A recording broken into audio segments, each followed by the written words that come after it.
चलो बच्चा, अभी हम स्टार्ट कर रहे हैं 12 नंबर का सम, जिसके अंदर बच्चा आप देखोगे तो इसमें भी हमारा जो है वो रूट वाला है। तो रूट वाले सम में सबसे पहले आपको वो ध्यान में रखना है, यहाँ देखोगे तो आपको एलसीएम लेना पड़ेगा।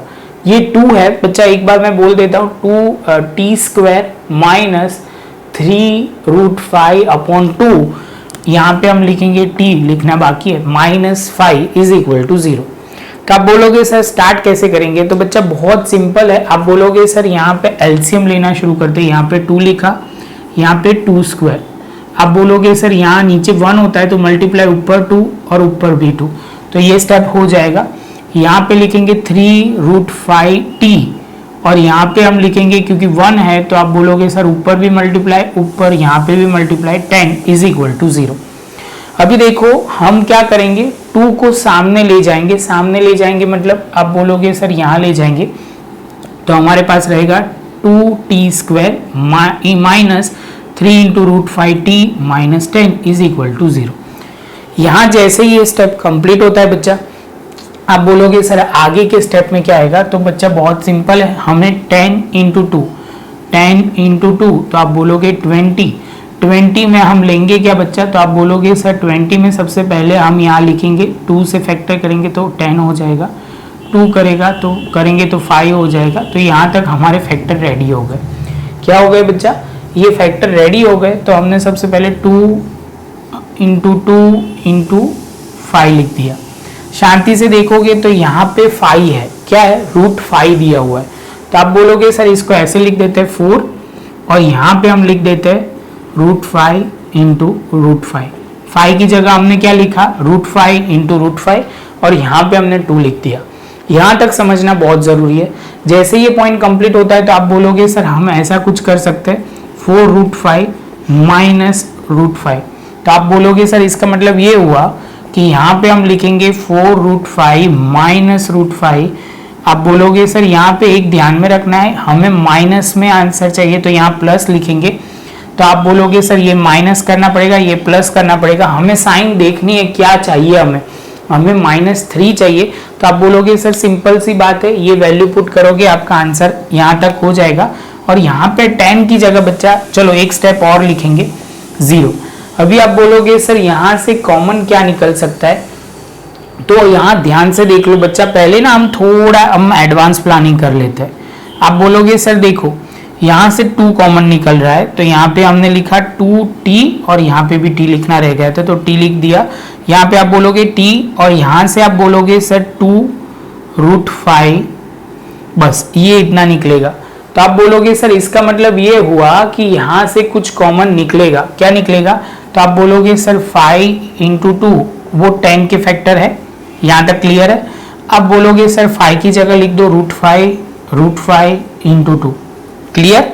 तो अभी आप बोलोगे सर चलो ऐसे लिखते हैं, यहाँ पे 2t² 4√5t प्लस √5t और यहाँ पे हम लिखेंगे √5 × √5 × 2 इज इक्वल टू 0। जैसे ये स्टेप कंप्लीट होता है बच्चा तो आप बोलोगे यहाँ तक का तो क्लियर हुआ, पहले में से कॉमन जो निकालना था वो सर ने ऑलरेडी पहले लिख दिया है। और यहाँ पे हम बात करते हैं तो यहाँ पे लिखेंगे √5, क्लियर है बच्चा? √5, यहाँ पे t, यहाँ पे लिखेंगे √5 × 2, तो मतलब आप सीधा ऐसे लिखोगे 2√5 इज इक्वल टू 0। तो आप बोलोगे ये दोनों ब्रैकेट सेम आ गए बच्चा, तो जैसे सेम आते हैं तो आप बोलोगे सर पहला ब्रैकेट t माइनस 2√5 और यहाँ पे आप बोलोगे 2t प्लस √5। अभी कई बच्चे यहाँ कंफ्यूज होंगे, मुझे पूछेंगे सर मुझे समझ में नहीं आ रहा, मुझे क्लियर नहीं हो रहा। तो पहले के जो हमने सम किए अराउंड हमने एक नंबर बीच में छूटा है, लेकिन ओवरऑल हमने कर दिया है 12 नंबर सम किए है। तो आपने पहले से मेरे साथ जुड़े हुए हो, प्रॉपर देखा होगा तो समझ में आएगा। दूसरी बात बच्चा प्रैक्टिस भी होनी चाहिए, मैथ्स मतलब प्रैक्टिस है, जितना प्रॉपर करोगे उतना आपको बेनिफिट मिलेगा। तो आपको ये थोड़ा एफर्ट लगाना पड़ेगा तब जाके आपको क्लैरिटी आएगी, क्योंकि ये थोड़े अच्छे लेवल के सम है तो ऑब्वियसली उसमें थोड़ी एफर्ट लगानी पड़ेगी। शुरू करते हैं बच्चा। तो आप बोलोगे सर यहाँ लिखेंगे t 2√5 इज इक्वल टू 0 और यहाँ पे 2t plus √5 is equal to 0।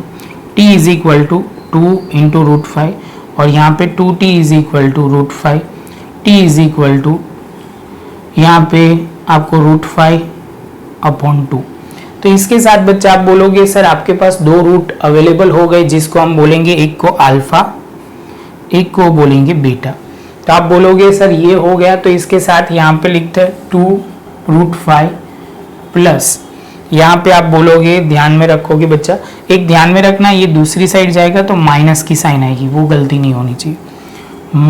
Root 5 upon 2 solve करेंगे तो आप बोलोगे सर सबसे पहले एलसीएम लेना पड़ेगा। तो बच्चा यहाँ कुछ नहीं है तो 1 आएगा, तो आप बोलोगे 2, यहाँ 2 से मल्टीप्लाई, यहाँ 2 से मल्टीप्लाई, 4 रूट 5 और यहाँ पे रूट 5।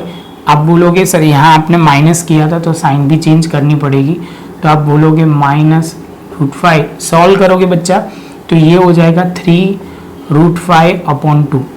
अभी कोऑफिशिएंट ऑफ x, तो आप बोलोगे x का कोऑफिशिएंट क्या है बच्चा, तो आप बोलोगे माइनस सर लिख दो, यहाँ कितना है तो माइनस है, तो आप बोलोगे -3 इंटू रूट 5 अपॉन, आप बोलोगे सर ये 2 और अपॉन में कोऑफिशिएंट ऑफ x स्क्वायर का कोऑफिशिएंट कुछ नहीं है 1 है, तो आप बोलोगे ये माइनस माइनस प्लस हो जाएगा और numerator will be consider as a denominator. क्या होगा बच्चा, न्यूमरेटर में है तो वो डिनोमिनेटर में चला जाएगा।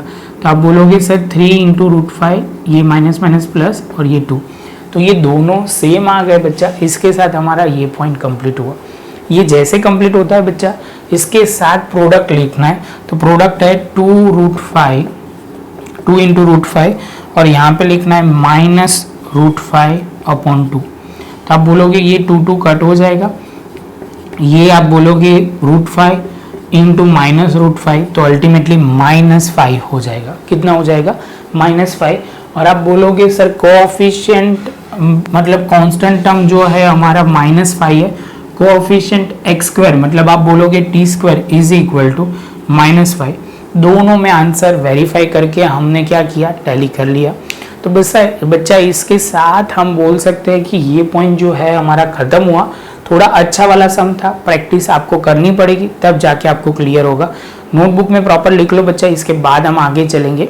वीडियो अच्छा लगा हो बच्चा तो लाइक शेयर सब्सक्राइब जरूर करें। मिलेंगे अब नए लेक्चर में नए टॉपिक के साथ, जिसके अंदर हम डिटेल में नया पॉइंट आगे बढ़ेंगे।